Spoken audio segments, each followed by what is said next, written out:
मालती देवी की दो बहुएं थीं, रागिनी और कविता। रागिनी अमीर घर की थी, इसलिए उसे लगता था कि घर के बाकी लोग उसके नौकर हैं। छोटी बहू कविता एक साधारण परिवार से थी, जो रिश्तों की कद्र करना जानती थी। रागिनी बस पूरे दिन सोफे पर बैठकर ऑर्डर देती और अपनी देवरानी को नीचा दिखाना ही उसका काम था। एक दिन घर में मेहमान आए हुए थे। सास ने रागिनी से कहा कि मेहमानों के लिए खीर बना दे। रागिनी ने चिढ़कर कहा, मेरे हाथों से ये चिपचिपा काम नहीं होगा। उस गवार कविता से कहो, वो बना देगी। कविता ने चुपचाप बहुत स्वादिष्ट खीर बनाई। रागिनी ने चुपके से रसोई में जाकर खीर के भगोने में 2 नींबू निचोड़ दिए ताकि दूध फट जाए और कविता की बेइज्जती हो। कविता ने खिड़की से यह देख लिया था। उसने फटी हुई खीर की जगह मेहमानों को फ्रूट कस्टर्ड बनाकर खिला दिया।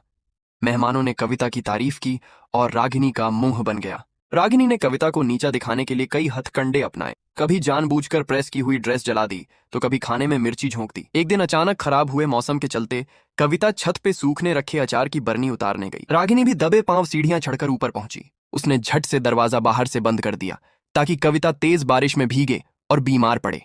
रागिनी तेजी से सीढ़ियां उतरने लगी, लेकिन हड़बड़ाहट में उसका ध्यान नहीं रहा और उसका पैर फिसला। चीखते हुए वह ऊपर की कई सीढ़ियों से लुढ़कती हुई नीचे आ गिरी। उसका पैर बुरी तरह टूट गया। अस्पताल में डॉक्टर ने 3 महीने का प्लास्टर चढ़ा दिया।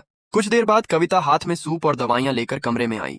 उसने अपने हाथों से रागिनी को खाना खिलाया और कई दिनों तक उसकी सेवा करती रही। ये देख रागिनी रो पड़ी। उसने कविता का हाथ पकड़कर कहा, मैंने तुझे बारिश में भिगोने के लिए छत पर बंद किया था, पर देख, मेरे ही कर्मों ने मेरा पैर तोड़ दिया। मैंने तेरे साथ इतना बुरा किया, फिर भी तू मेरी सेवा कर रही है। मुझे माफ कर दे।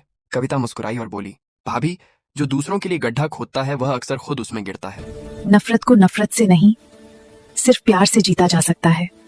क्या मैंने सही किया? कमेंट करके बताना और वीडियो को लाइक जरूर करना।